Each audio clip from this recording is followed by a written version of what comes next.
Square root of 2 plus square root of 3 into square root of 2 minus square root of 3 সমান কত?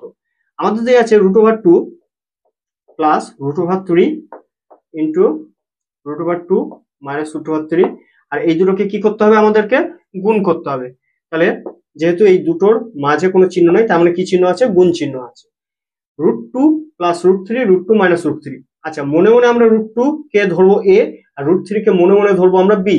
একইভাবে এখানে root 2 কে এ, root 3 K B. যদি আমরা লক্ষ্য করি এখানে কি চিহ্ন আছে? এখানে প্লাস চিহ্ন আছে, আর এখানে কি চিহ্ন আছে? মাইনাস চিহ্ন আছে।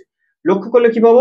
এ প্লাস বি ইন্টু এ মাইনাস বি, এ প্লাস বি ইন্টু এ মাইনাস বি। কিসের সূত্র? এ স্কোয়ার মাইনাস বি স্কোয়ার। তাহলে এ স্কোয়ার মাইনাস বি স্কোয়ার, এ হিসেবে কাকে ধরছি? আমরা রুট 2 কে ধরছি। তাহলে এ স্কোয়ার না লিখে লিখবো রুট 2 তার square minus B square. B square মানে বি হিসেবে ধরছি রুট 3 কে, তাহলে বি এর জায়গায় রুট 3 লিখবো তার স্কোয়ার। আর স্কোয়ার রুটের যখন আমরা স্কোয়ার করি, তখন স্কোয়ার রুটটা কি হয়? উঠে যায়, ভিতরে যেটা থাকে সেটা বসে। ভিতরে 2 আছে, 2 বসলো, আর এখানে স্কোয়ার রুটের স্কোয়ার করছি, তাহলে স্কোয়ার রুটটা উঠে গেল, থাকলো 3। 2 থেকে 3 বাদ দিলে কত হয়? 3 থেকে 2 বাদ দিলে 1, আর 3 বড় চিহ্ন কত আসবে? মাইনাস। এখানে 3 এর চিহ্ন মাইনাস, তাহলে আমাদের আনসার আসবে -1।